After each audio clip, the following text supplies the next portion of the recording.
Hello and welcome. I am Scrapperlock and this is City of Heroes. We are with Liberty Lass, our level 36 brute, 600,000 plus XP to go to get to level 37. And guys, we're on a story arc, and I made a whole episode yesterday, 45 minutes or so. We're on the Path of Darkness, which is a council storyline. And yeah, I made the whole episode, and I didn't realize I didn't have the sound capture. I had two problems. I had my microphone muted on my headphones, and that happened because the headphones have a little button on the actual left ear part, and just picking it up and putting it on, sometimes I hit that and I didn't realize that it was muted, and I went to I went to mute, and it unmuted, and I'm like, oh man, been able to do I haven't been able to record the entire thing, but also I didn't have somehow or other I didn't have the video turned on, so it basically recorded a black screen with the sounds of the COH combat and stuff and nothing else. So it was really like being, I don't know, maybe it would have been some kind of an ASMR thing, right? You could just put it on in the background and listen to City of Heroes powers and combat sounds with no talking in the background while you fall asleep. But yeah, I obviously couldn't post it, so we got like 150,000 XP, and we started the first couple missions of Path of the Dark. And is it me, or does this look like it's more developed than it was? No, it's just looks different at night. I don't think Homecoming is going to do anything about the maps here. I don't know that they can. So in any case, yeah, I missed recording that. And I don't actually remember what I talked about, so I guess it wasn't anything important.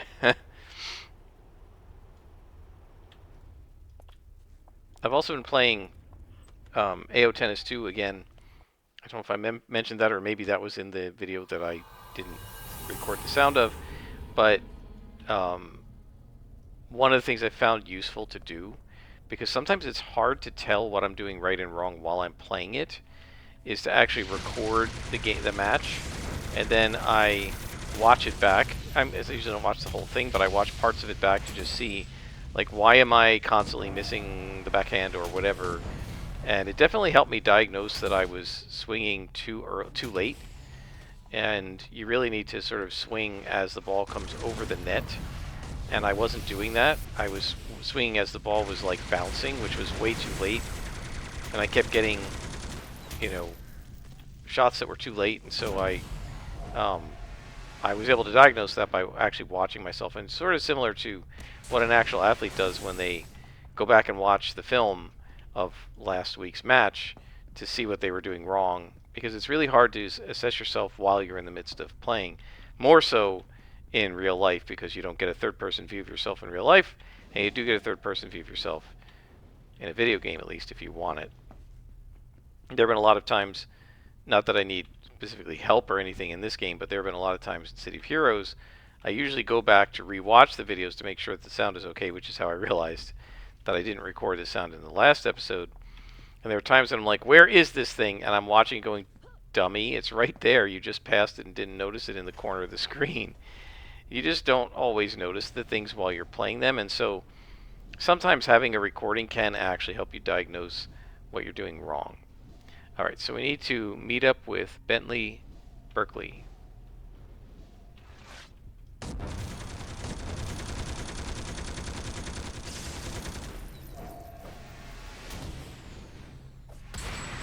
Man, those guys are so big it makes Liberty Lass so it looks so tiny. Here, she doesn't look that short, but against these bigger guys, she really does.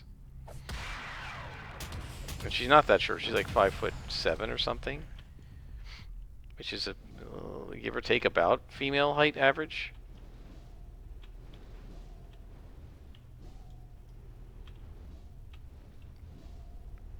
We're looking for a hostage, so we want to make sure we look in all the nooks and crannies, although since there's an elevator, it's pretty unlikely that the hostage will be on this floor, since it's one hostage.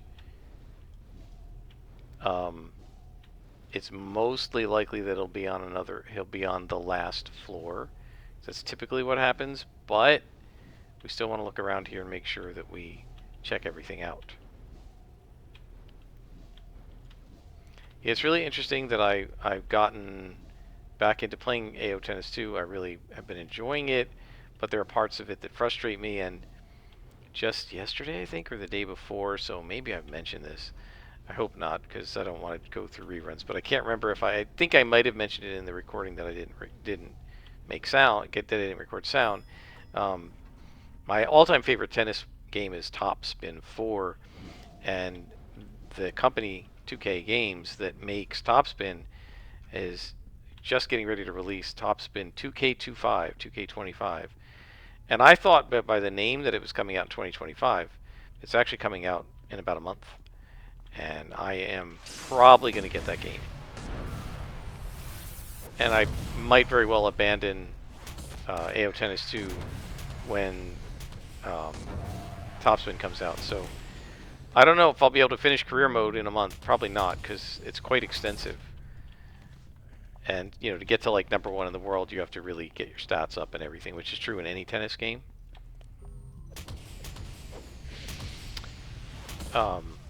So, you know, they're designed to take a long time. Now, there is a career mode Top Spin.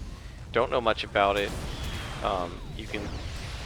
some people have posted the gameplay videos of Top Spin 2K25, but it's mostly been videos of, you know, superstars like Federer and Nadal playing each other, or Raducanu and Swiatek or something, and there hasn't been any footage of what the character creator is like. There's a little bit of footage of the character creator, but not a lot, and there hasn't been any footage at all of what the campaign mode will be like. So I just don't really know. One of the things that people are talking about on one of the Reddits is that for all its other problems, AO Tennis 2 has a very deep, really good campaign mode that's very realistic, or career mode, I guess I should call it, for building your tennis career. The only thing that's not realistic about it is it doesn't give you a starting year, so it's the year 2020 when you start playing. It doesn't give you a chance to set your birth year. You always start in the year 2020, and your character is always born in 2002, which makes all starting characters when they turn pro 18. But that's not really what happens. A lot of players start pro earlier than 18. Right, Boris Becker was 16 when he won Wimbledon, and Anna Kournikova turned pro when she was 15, which I think is the earliest they're allowed to turn. No, didn't Jen Capriati turn pro when she was 14? I think that might be the earliest. And Tracy Austin won the U.S. Open when she was 16, I think, and again when she was 18. So lots of players have turned pro before they were 18, and you should have that option.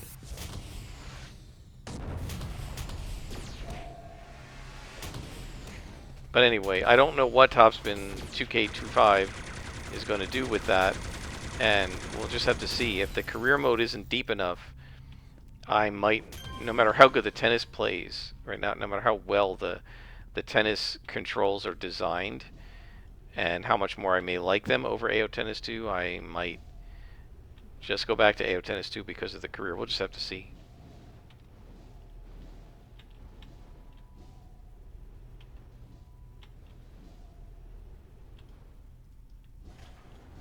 Yeah, it's interesting how different games put different priorities on things like a career or a campaign mode.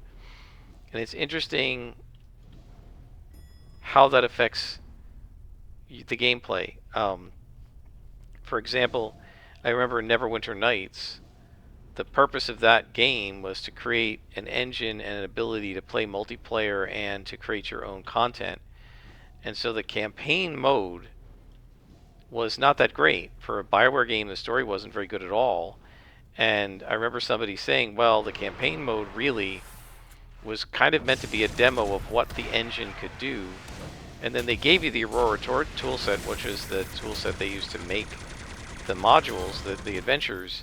And the idea was you're supposed to make your own. And that actually happened. The community kind of went crazy on it, and they made so many different really cool adventures, many of which I played. The Keep on the Borderlands, which was a translation of the original module, was excellent. Spires of Ravenloft, again another translation of the original adventure, very, very good. War of the Yellow Fang, probably the best D&D adventure I've ever played in my life in any setting. Really cool. So that was a game where the campaign mode was actually very weak. Right? The campaign story was weak. It was not very entertaining. A lot of the encounters weren't designed well. They were either too easy or too hard, and so on. On the other hand, you get a different game like, say, Divinity Original Sin 1 or 2, and although you can play them co-op, there's no tool set. You can't make your own adventures, I don't think, unless you're maybe a hardcore modder.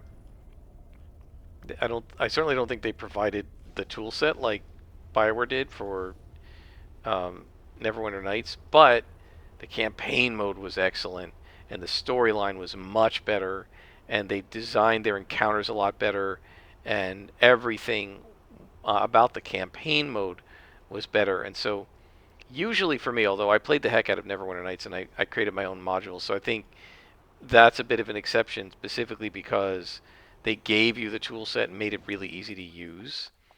But a lot of times I prefer games that have a good campaign mode, usually because I end up playing them alone, right? And so if it's a game where you have the ability to play co-op or play against other people, PvP, right? Like a tennis game or football or whatever, the developers often assume that your primary mode is going to be to play other humans, and they just sort of give lip service to the campaign mode or career mode or whatever that you play solo.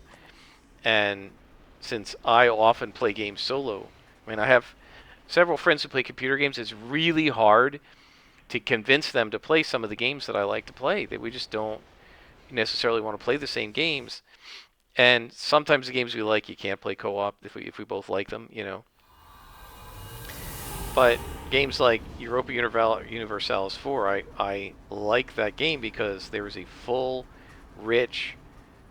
Primarily, the game is meant to be played solo, and there's a full, rich solo version of the game where you're going through a campaign from the year 1440 to the year 1880 or whatever, right? Same thing with Victoria 3, Crusader Kings, etc. You can play the multiplayer, but it's a secondary method of play, and the primary method is to play by yourself, right? And in fact, almost all the achievements can only be played, achieved by yourself. And so I tend to prefer games that have that sort of a rich career or campaign mode and can be played fully, solo. And if their primary MO is, online competition, I tend not to. Well, let's put it this way: if their primary MO is online competition, they tend to give short shrift to the campaign mode, and then that usually means I don't like the game because that's usually the way I'm playing it, right? If you think about City of Heroes, right, Incarnate Trials are all well and good, but if they didn't have a good solo experience on this game, I wouldn't be playing it right now. So I'm not playing it with other people, I'm just playing it by myself and doing a Let's Play. And one of the reasons I'm not playing it with other people is that I just don't have the real time I think you would need to have to dedicate yourself to playing with a long-term group of other players. I just, I'm going to make dinner start making dinner in about 20-30 minutes.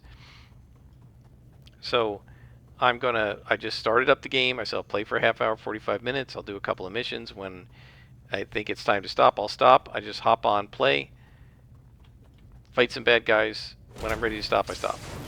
Right? And you can't really do that when you're playing with other people because they have schedules and you're going to have to work together. And if you plan to play together tonight for 3 hours, I'm going to have to do that, right? And I don't want to do that. That's not what I'm playing this game for.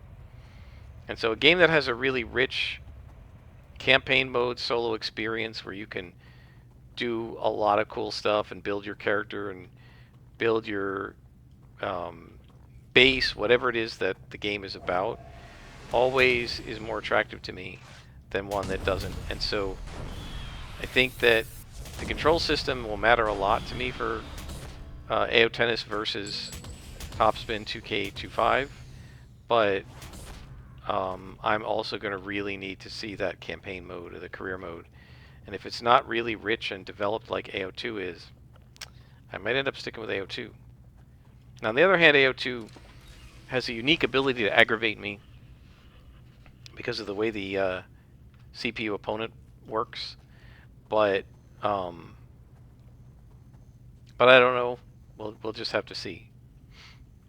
Might not play either one of them long term. We'll see what happens. Summer's coming up, and that will give me time to play one of them as career, but not necessarily both. I also want to do some writing. I'm very close, very, very close to finishing my first short story that I've written in, I can't tell you how long. I'm guessing I've about, it's all handwritten. I've written about 40 pages, I think, of handwriting. I think I have about 4 or 5 pages to go. I write about, the size journal I have, I write about 250 words a page. So what is that? 45 pages, about say 50 pages maybe, 250 words a page.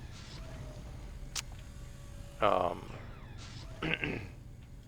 what is that, 12,000 words? Something like that.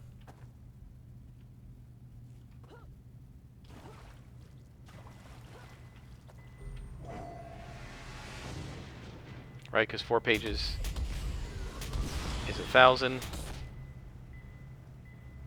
Right. 48 pages would be about 12,000. So yeah, it's about a 12,000 word, which is a fairly long short story.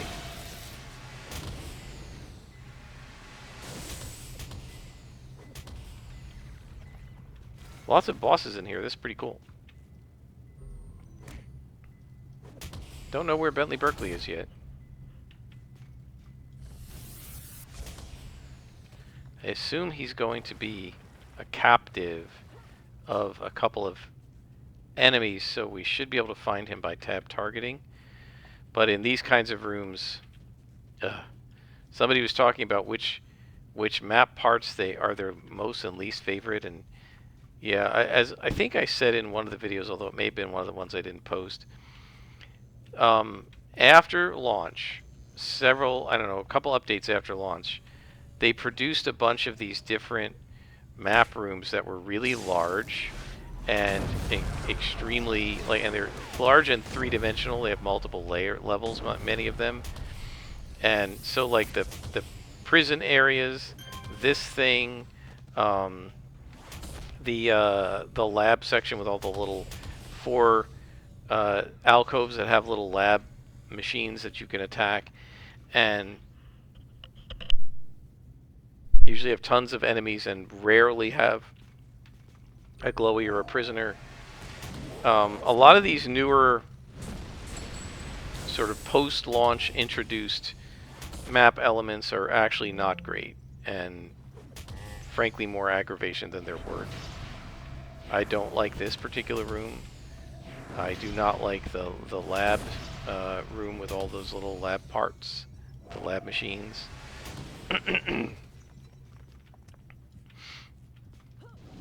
Anything that makes it either tedious or really hard to be sure you found everything is, I find, very frustrating. Like, there is a mentality that some developer or other had in City of Heroes. I don't think it was all of them, but it's clearly the one who designed some of this stuff. And I doubt it was Warwitch, because my sense was that she was pretty darn cool. But there's clearly a mentality of at least one developer or maybe one of the teams that it's good content to make needle in a haystack type gameplay, where you're literally searching for the equivalent of a needle in a haystack. And I certainly don't find it fun. But that person seems to have done a lot of post-launch zone development for, well, not zone, but like mission map development. Okay, what's going on here? Okay, we got one more corridor. Because somehow it'll be fun for the players to dig through multiple rooms on a giant map to find that one last guy that they haven't defeated. Right. Speaking of annoyances, somebody asked, like, what do you think is the most annoying enemies? And one of the respondents said the Circle of Thorns, Spectral Demons, they're definitely up there. I think, you know, it depends on level. At lower levels, in addition to them, the Sioux Sorcerers are horrible. At higher levels in Malta, you got both the Sappers and the Operations Technicians, or whatever they're called, the Operations Engineers. One of them, the Malta Sappers, of course, take your endurance away, and they almost always hit, and they always get you. You really have to be fast to stop them from getting you. And then the Operations Engineers summon the little remote-controlled guns that just float in the air and shoot at you, and they do completely negligible damage, so they're utterly irrelevant, but they take forever to take out. Yeah, I feel like a lot of the summoned enemy pet things are sort of annoying. Swarms, the little flamey controller guys can be very annoying to deal with. Mostly because they're utterly irrelevant in terms of damage, right? They cannot do enough damage to kill you. They're just an annoyance. You know, the Clockwork Gears are another example. They're just an annoyance, and also a lot of times you have to take them out to complete the mission because they count as one of the enemies. So you can't just leave them there.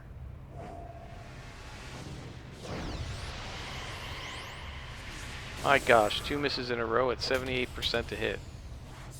3 misses out of 4 at 76% to hit.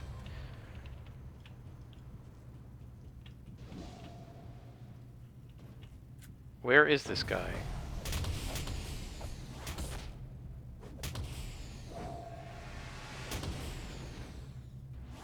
You know it's going to be the last room.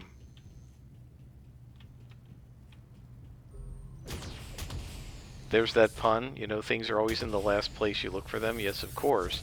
Because when you find them, you stop looking. So by definition, even if it's the first place you thought to look, it will be the last place you looked.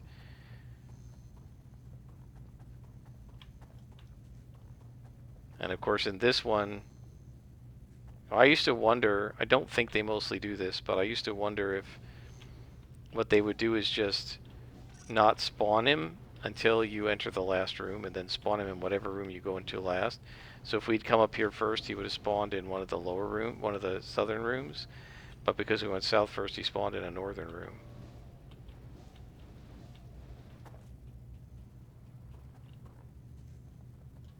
This should be it, guys, and there's usually not anybody in here.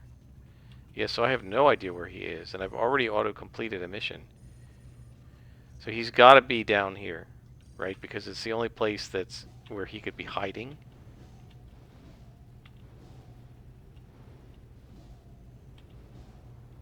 I don't think there's anywhere else he could be, and it's a much more likely place than anywhere else on the map. Because, since it's the most annoying place for him to be, that's where the mission designer of these missions put him. So yeah, I also mentioned Skyraider engineers. Right, again, anything that summons pets can be very annoying. And Rikti drones. Mistreak Central.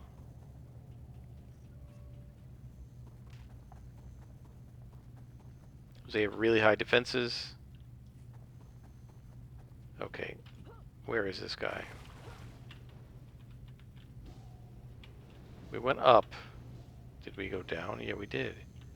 I have no idea where this guy is. So he's going to be in some little nook in this part of the map, probably. I'm tabbing like crazy. Right, and I really want to sit down, whatever developer designed this sort of thing, and say, do you seriously think it's fun to crawl all over every pixel of a map, hitting tab, tab, tab, tab, tab like a fiend to try and find one guy? Do you really think that's fun? How could anyone possibly think so? And see what that developer would say. But at this point, I think we're going to have to abandon this mission because I don't see him. Oh no, there he is in this little corner that I missed.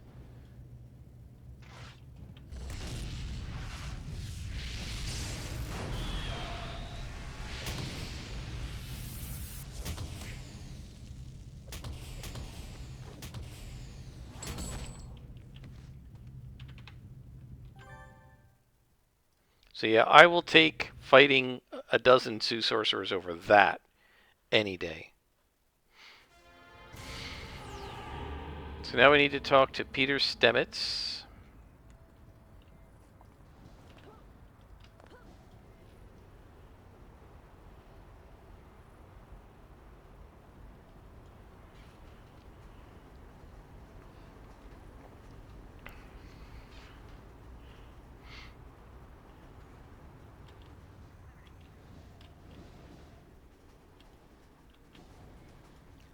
And he's in Founders Falls.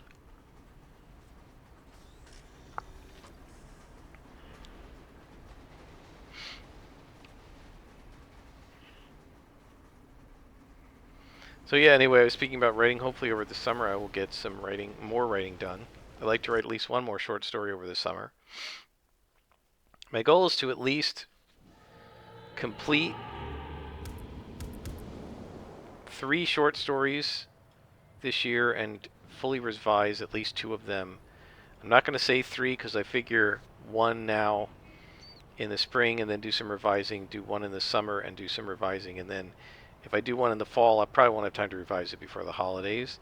So if I can get 3 rough drafts done and 2 of them revised, I'll be thumbs up on that. That's not bad.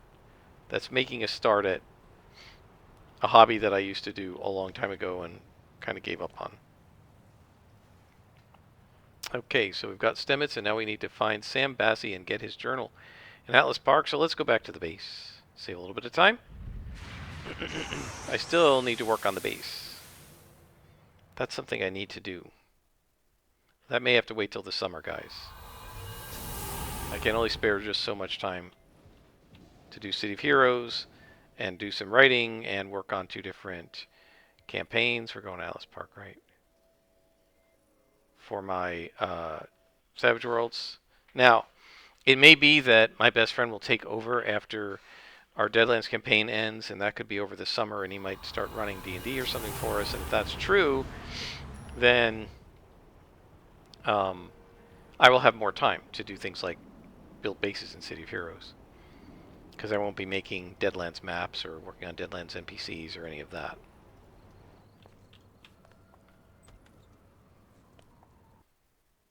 So this will be our final mission, and then I've got to go get dinner started.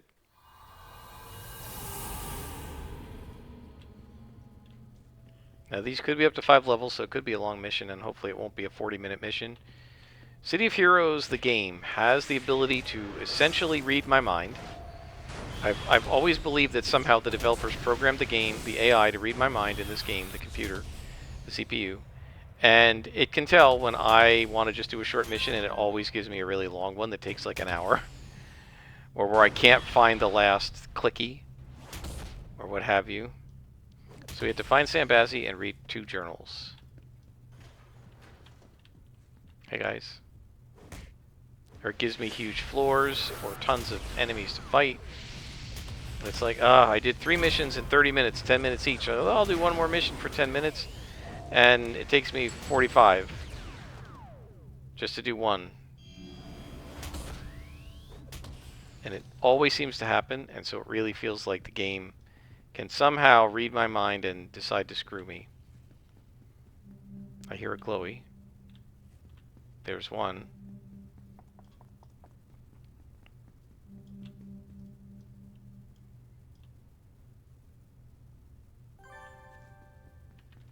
We're going to fight the boss here.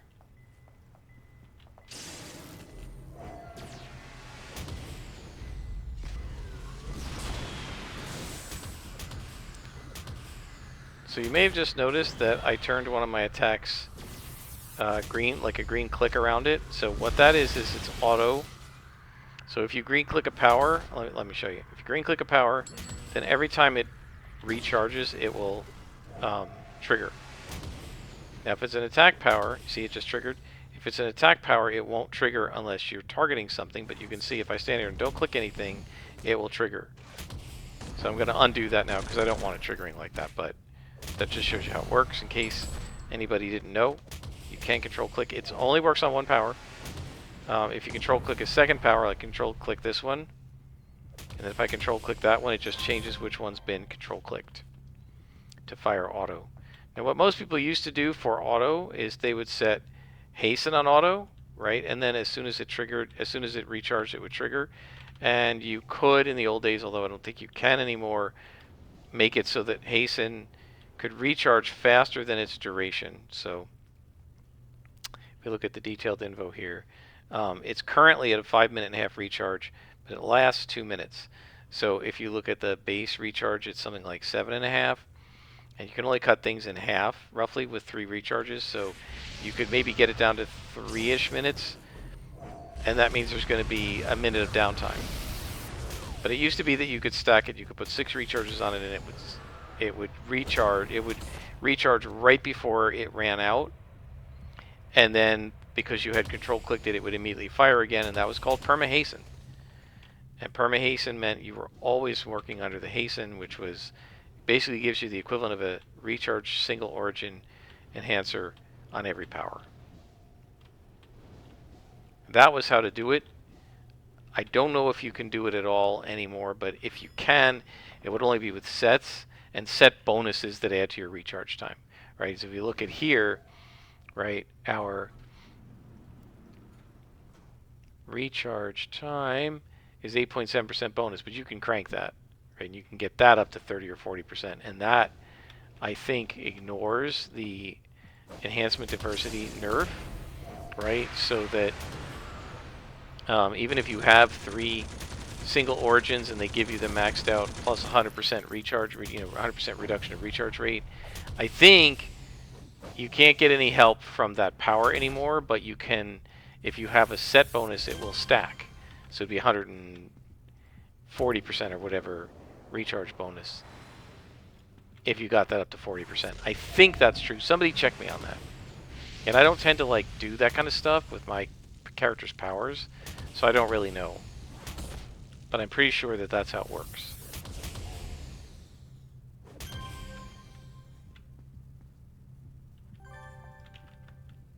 So now we just need to find the last glowy.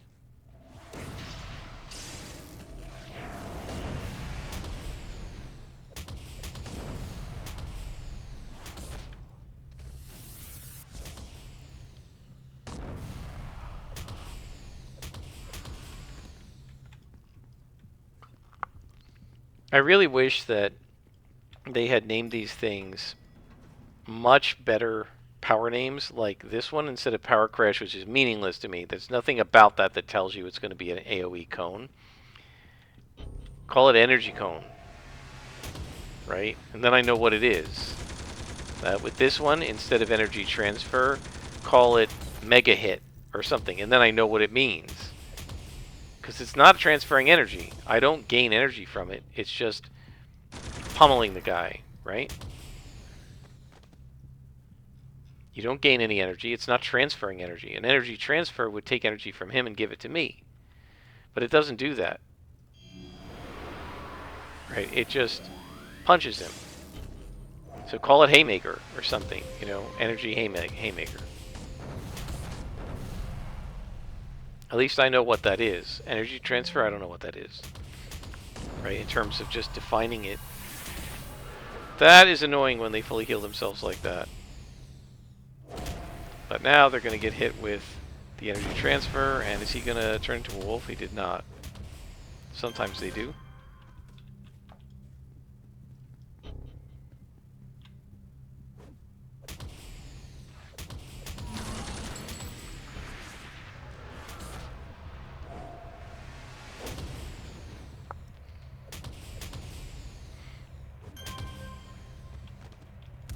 The other thing I have noticed that's popped up in my feed, probably because I've read some stuff about it, is there are a whole bunch of new strategy games coming out. Like City Builders and City Survival, like, was it Manor Lords? Looks pretty cool. And New Cycle looks pretty cool. And then there's some Empire Builders like Millennia coming out that looks pretty cool. So I'm keeping an eye on a lot of those, and I might start playing some of those too as well. But if I do that, that'll probably cut into my AO2 or top spin time, not my COH time.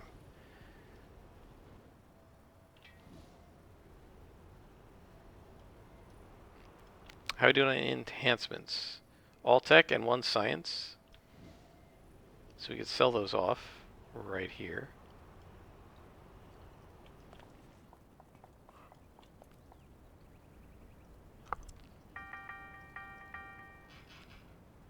Let's see, what else do we have here? That's level 40, that's good. Level 15 stuff we don't need. We don't need that. Melee AoE damage, nice. Let's look at what this does. So this obliteration will increase smashing and lethal resistance by 2 1/4. That's great. Increase damage by 3. That's good. We already have it by 2. That'll make it 5. Recharge charge time of all powers by 5. That would make it 13%. Melee defense is fine, and then lethal and smashing defense by 2%. That'll move that up to 7, 6, something like that. Yeah, it's not bad. We don't need the disorient right now. We do need the reduced endurance potentially. Titanium coating. This is resistance also, and then this one is sleep. We don't need that. We'll sell that off. And there is another healer one. Yeah, so I don't know here. So the problem here is the resistance. It's worth the 3 or 4% to have it in here, but once we 6-slot high pain tolerance, we could put one of the healing sets in here, and it might be worth considering, but it'll probably only be worth it when we've put sets everywhere else, right? And then the set bonuses will be exceeding this, so losing this 5% won't be so bad. But for right now, we need it, I think, right? Because we're at, what, 8% total, right? And this is to all damage types, right? So that's where some of these 8% come from. They're all coming from that one power. So if we take that out of there, we lose our fire resistance, we lose our energy resistance, and so on. We don't necessarily want to do that. So we'll have to think about it. But that will come at another time. I think we will stop here. Let's call our contact. There we go.